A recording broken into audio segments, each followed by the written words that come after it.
Hello everyone watching at home, you're with Adelaide Eternal, bringing you the last round, the finals of our Adelaide Eternal Highlander Vintage Challenge. Sorry, I'm so excited about last Highlander Challenge. I'm Sarven McLinton, and I'm in the booth here with Beckett Wolfe. G'day guys. So we have a mirror here. We have Traxos on both sides, Simon Hall on the right, Luke McGlaughlin on the left. Let's check out their lists. Oh look, they're the same. Let's have a look at... Let's have a look at one of them. Doesn't matter. One of the two. So as you can see, looked at them. We've looked at them. We saw these guys in round one and round two each, and they've both done really, really well. I believe they're both on 4-0. Yeah, this is the final. This is the final. This is the big decider, I believe. And that's why we've had them on so much, because they keep winning. So we have to put them on. Very right? well. Very well. It's also pronounced track shops, mate. Track shops. Not tuck shops. So, whoever wins out of these Tuck probably already some random Highlander deck, right? Oh, you've given me a great name. I'm going to name something Tuck Shops. So, Brewing and Highlander. It's all about the name. Let's go check out the particular match between these two Traxos heavyweights. So, they are dealing their cards, and we are going to see probably some judicious mulligans or some snap keeps. Let's have a look. And I said it before, but I'll say it again. The way I would describe these decks or this list is streamline. A lot of 4-ofs, which is unusual in Vintage. Vintage almost plays like Highlander sometimes, that there's so many 1-ofs because of the restricted cards, or there's so many search spells that you only need one thing in the deck. Just you can search for it just in cases. And this is very streamlined. You just got your mocks, you got your 4-ofs. You know what you're doing. And it's a very simple deck in a lot of ways, although when you start boiling down to maths and cutting down like one or two, like getting one or two extra little damage points with your Arcbound Ravager, that can mean the difference between a turn. And we all know how good turns are. Yeah. Turn here's turn one Traxos. Shops. Well, this might be a short game then. If there's a turn one Traxos, it's just going to attack 3 times. And remember, trample is really, really hard to deal with. Well, Luke should have kept his Mox Ruby in hand so that he can untap the track shop. Otherwise, I don't think he's probably going to run out of artifacts, right? Well, how's he going to needed to cast it. He needed. How's he going to untap maybe it? he might run out of artifacts. I think it's about 75% of the deck, so maybe 80. I'm not sure. I haven't done the math. I made that joke last game. Yeah. Don't watch the other. No, do watch the other videos, but just forget that I made the same joke. Seriously though, this is a 7/7 with vigilance, right? Yeah, 7/7 vigilance, trample. Trample being the keyword here. It is a keyword, same as vigilance. But we have Mock Sapphire. We're going to hope that it's another Traxos, otherwise that thing is not going to get blocked. I love the Traxos.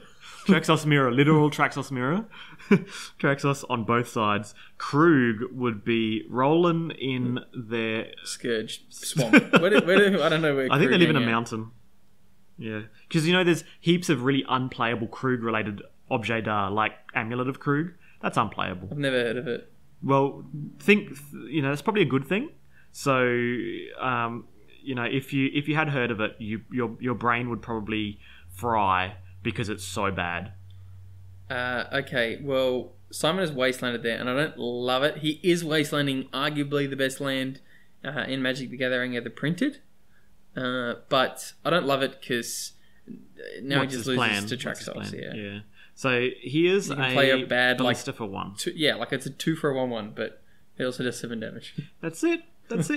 So we're gonna need to see a Mishra's Workshop and then a Traxos here, but that's not gonna happen unless there's a Lotus in hand, because that 7/7 is one tramply boy. He's a tramply boy. He conveniently gets in 3 swings over the top of an idiot chump blocker. So this is going to be interesting to see exactly what Simon can conjure up. That's Simon just needed a mission. Writings on the wall. You can't criticize him too much. I think wasting there was probably bad, but you can't really criticize him. Basically, he just needed another Mishras, right? Are you saying who would win, Wasteland or one tramply boy? I'm saying that as good as Wasteland is, it's always worse than the other land, because the other land at least got to tap once, right? Whereas Wasteland doesn't get to tap for mana. It only taps to sack. But the thing you waste has already tapped for mana. And in that case, it taps for a very trampoly boy. That's it. So, workshop mirrors are actually extremely interesting to watch post-sideboard because they have a bunch of sideboard cards that come in. Things like Wormcoil Engine and Dismember are probably some of the go-to.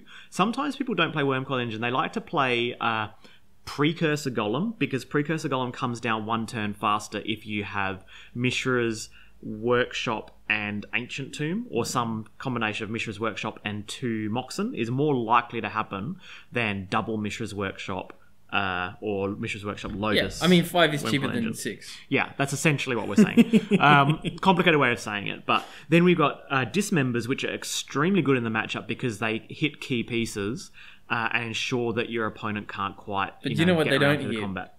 They don't hit Traxos. They don't hit Traxos. Actually, they do hit Traxos and allow you to block with a Phyrexian Revoker. Oh, yeah, good luck. But, exactly, good luck with that. So they've both got the same list, which is 3 Dismember, 3 Wormcoil side. And I agree, I imagine they're coming in. Although, interestingly, yeah, the Dismember doesn't hit the Wormcoil, nor does it hit the Traxos. Yeah. Which is sort of the big 2 pieces that are coming in. The rest of the deck is very schmick though, and absolutely. Are they siding out their Trinispheres and Spheres? Yeah, so they're usually the fastest things to hit the sideboard. You know, Thorn of Amethyst, blah blah blah, those kind of things. So essentially, Workshops is a deck that is pre-boarded against blue. So the reason it has to pre-board against blue is because blue is insane. And you are not playing Time Walk and Ancestral Recall and, you know, all these kind of great cards. So what you need to do is deny your opponent playing those insane cards and play a Sphere. I could be wrong, but it feels like a pretty decent... Well, again, streamline. I've used that word again. So he's got 4 Sphere, 1 Thorn, 1 Trinisphere, which is 6 cards, and 6 cards to bring in. That seems pretty simple to me, right? Yeah, is there a Chalice of the Void in there? There is 1 Chalice. Yeah, so that goes out. Okay, so then maybe what you keep in a... actually, you can keep Chalice in the play, because if you're Simon, keep Chalice in, you play your Mox, and then you play Chalice for 0, and it's like a preemptive Stone Rain on all the Moxen that your opponent has. But, I mean, arguably, you can do the same with a Sphere, where you go like, splurge my hand, and then end it with a Sphere, and now you have to play your turn 1/turn 2 through a Sphere, and I've already dumped my hand. Which is why the I agree. being on the play and draw is very different. Chalice does it better, though. Yeah, so when you're on the play, you don't have to windmill slam all of those things out. But when you're in the draw, you look, you know, at your hand and you're like, there's that, you know, one of Sphere that I didn't have enough sideboard cards to side out, you know, like, here, it's still in here, can't get rid of it, you know, because on the draw it's woefully bad. I actually think this would be a really good deck for beginner vintage players to play. And I think it's very complicated. I've seen Luke do some incredible lines with it, and there's a lot of potential there. But at its fundamentals, it's a very basic deck. As I said, there's a lot of 4-ofs and stuff. And by basic we mean proactive and linear. Proactive and linear, because when you're a new player, you want to pick something up that, you know, when you lend a vintage deck to an opponent, to someone and say, let's play vintage, they open their hand and they see Demonic Tutor, Vampiric Tutor, Merchant Scroll, and they're just like, yeah, what's going on here? Like, what do? Yeah. I don't think my hand does anything. Yeah. Why have I got wear Do I and muddle tear? this? Like, what do I do? I think you shuffled the sideboard in.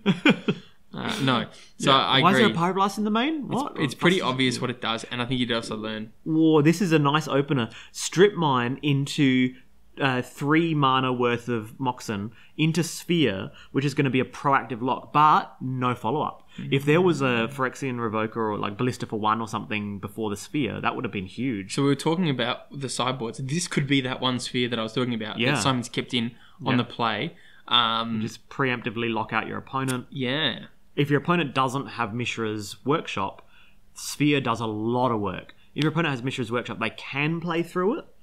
It's not fun, but they can play through it. But it's very dependent on whether or not Luke has a land that produces more than 1 mana in order to power out his Moxen.